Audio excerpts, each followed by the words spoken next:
Welcome back to Athletic Everyday, day number 226. Got some outdoor sprints here for you. Weather was looking pretty nice. Figured I would get some vitamin D while it's still available up here in Scotland.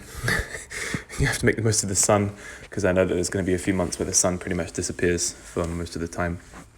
With the sprints today, I figured that I would warm up for them with some low-level plyos, multi-directional, so just basic pogos, making sure I also got some zigzags in as well. So what I like about zigzag plyometrics is every time you land, you're training the ankle eversion and inversion. You're training the ankle to be able to accept force from a variety of angles rather than just, in that sort of sagittal plane. You're training it to be able to accept force and be able to yield under load in that sort of frontal plane as the ankle inverts and everts, or pronates and supinates. So that's what you're training when you do these kind of plyometrics, like the zigzag and then the lateral movement plyometrics. I really like this one as well, especially because of because you have to jump from the same foot to the same foot, and you're just jumping on the same foot, crossing over. The ankle is really having to be trained that it's almost to its maximal extent to how much it can supinate and pronate as you go from side to side.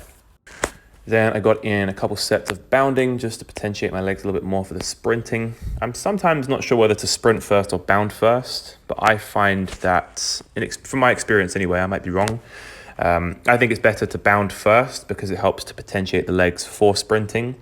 And I think it requires a little bit more coordination and timing than sprinting, so it should be put before the sprinting. That being said, moved into the sprinting and did 4 sets of 20, 2 with a 2-point start, 2 with a 3-point start, and then I did 2 sets of 10-meter flies.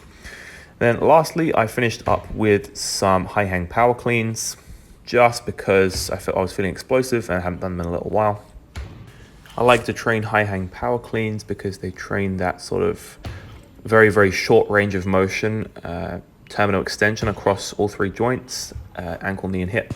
And then you have to receive the bar pretty much in the same position again. So it trains concentric force and eccentric force all in the same movement. So it trains, there isn't much yielding under the bar, but you have to be stiff when you catch it. So it's kind of like a very short, sharp contraction and then a very, very stiff landing, which is very useful for similar joint angle positions when you jump and when you sprint.